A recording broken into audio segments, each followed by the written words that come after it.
Welcome to another Topic Tuesday. This is Dr. Mike McCall from Source Health Center. Hey, I'm going to be talking about vitamin D. It's a very amazing subject. So when I was in my master's program, Alex Vasquez, who was probably one of the first people to really bring everybody's attention that vitamin D is more important than we thought, I was teaching our class. And it really set the standards. And at that time, maybe about 5-10 years ago, I'm a little murky on the details, obviously, is that we started doing more testing for vitamin D, and we're finding, man, everybody's so low on D. And a lot of people are on D. And one of the things, this is not a cautionary tale, this is more of an education moment, is vitamin D, what its job is to put calcium into blood. So it does help with absorption. If you eat calcium, you have some vitamin D in your system, it makes it easier for your body to get it out of the digestive tract and put it in.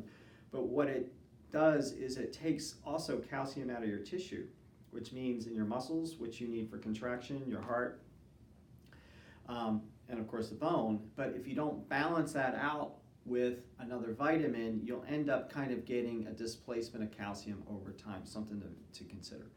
Vitamin D, you have the D1, D2, T3. Everyone likes the D3, but Mother Nature doesn't make it that way. Mother Nature makes it with everything. And so you have to be, once again, let's be a little bit cautious with the D. And now everyone's taking a high-dose synthetic D. You really want a more full spectrum, low dose with all the cofactors that helps your body regulate D. And so one of those is Cataplex D from Standard Process. It's not a high dose, so it's not going to go up to 5,000 units or 10,000 units. It's going to be much lower, but full spectrum.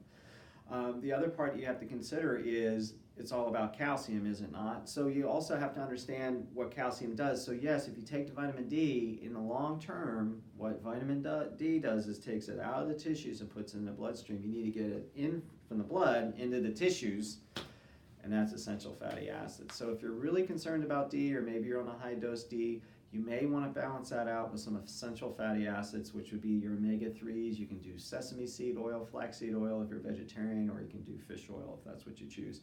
You really want to be throwing that in there to help balance that out, because we don't want to go through this particular thing, and 10 years later we're finding out that we're having problems with our calcium assimilation because we've been taking high dose Ds. I just don't think we've done enough research to have everybody do that. It's a controversial subject. You heard it here first at Topic Tuesday, and we're going to see you next week.